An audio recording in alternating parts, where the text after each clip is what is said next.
دیکھیے اللہ دلوں کے بھید جانتا ہے. سچی توبہ یہ ہے کہ جو کیے پر ندامت ہو اور آئندہ نہ کرنے کا عزم مصمم ہو، پکا ارادہ ہو کہ یہ گناہ زندگی میں دوبارہ نہیں کروں گا.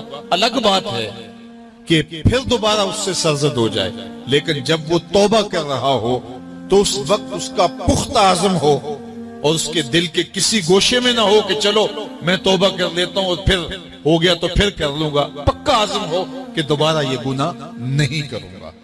اور اگر زبان سے توبہ توبہ کر رہا ہو اور دل میں ہو کہ ٹھیک ہے یہ تو صبح بھی مجھ سے عمل بد سرزد ہونا ہے، تو اللہ تعالیٰ سے یہ مذاق کرنے والی بات ہے.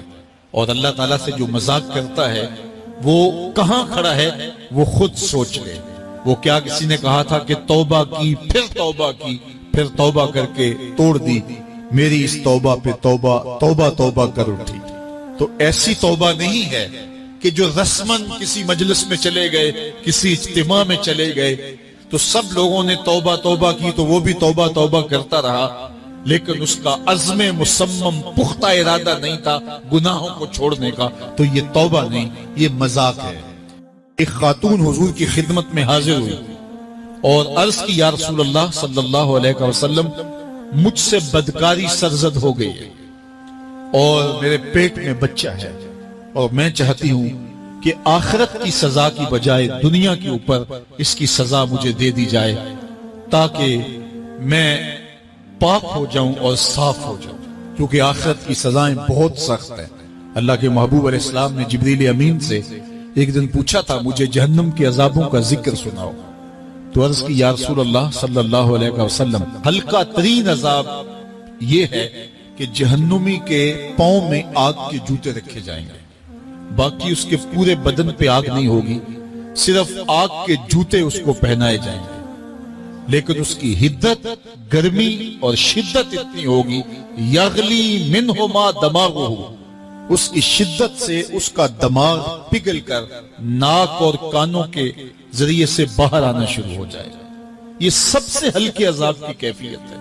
اور جو عذاب سخت ہیں اللہ یاز باللہ، اللہ تعالیٰ قرآن مجید میں فرماتا ہے ثم لا يموت فيها ولا يحيا، اس بڑے عذاب کا ذکر کیا جو جہنمیوں کو دیا جائے گا.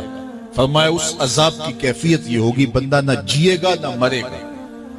جیے گا اس لیے نہیں کہ آگے اور پیچھے دائیں اور بائیں آگ ہی آگ ہوگی، تو اس آگ میں جینا کو جینا تو نہیں ہوگا. اور مرے گا اس لیے نہیں کہ موت کو موت آ چکی ہو. تو وہ کتنا سخت عذاب ہوگا. اللہ یاز باللہ کے ہلکے ترین عذاب کی کیفیت یہ ہے کہ پاؤں میں آگ کا جوتا اور دماغ پگھل کے ناک اور کانوں کے راستے سے باہر آ جائے. تو اس نے عرض کی یا رسول اللہ صلی اللہ علیہ وسلم، میرے اوپر حد جاری کر دیجئے. اور اس نے کہا کہ میرے پیٹ میں جو ہے وہ بچہ ہے. اللہ کے محبوب علیہ السلام نے فرمایا جاؤ جب بچہ پیدا ہو تو پھر آنا. وہ چلی گئی. تو جب بچہ پیدا ہوا تو گود میں اٹھائے پھر حضور کی خدمت میں حاضر ہوئے اور عرض کی یا رسول اللہ یہ ہے بچہ جو میں نے گناہ کیا تھا، بدکاری کی تھی، آج یہ اس کی نشانی ہے. تو اللہ کے محبوب علیہ السلام نے فرمایا کہ اسے لے جاؤ اور اسے دودھ پلاؤ، اور جب یہ کچھ کھانے پینے لگ جائے گا تو پھر آنا. کچھ دنوں کے بعد وہ دوبارہ حاضر ہوئی اور اس نے اس بچے کے ہاتھ میں روٹی کا ٹکڑا دیا ہوا تھا اور عرض کی یا رسول اللہ دیکھ لیجئے اب یہ روٹی کھانے لگ گیا ہے. اللہ اکبر. تو اللہ کے محبوب نے فرمایا انہیں لے جاؤ اور جا کے انہیں سنگسار کر دو.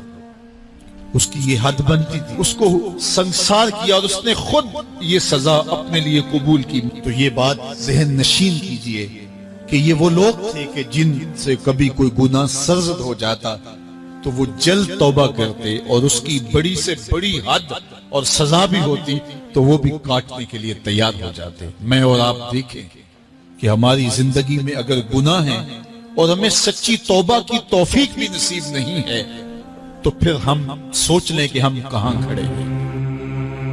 ویڈیو دیکھنے کا بہت شکریہ. نیکی پھیلانے میں ہمارا ساتھ دیجیے. ویڈیو کو شیئر کر کے دوسروں تک پہنچائیے اور ثواب دارین کے مستحق بنیے.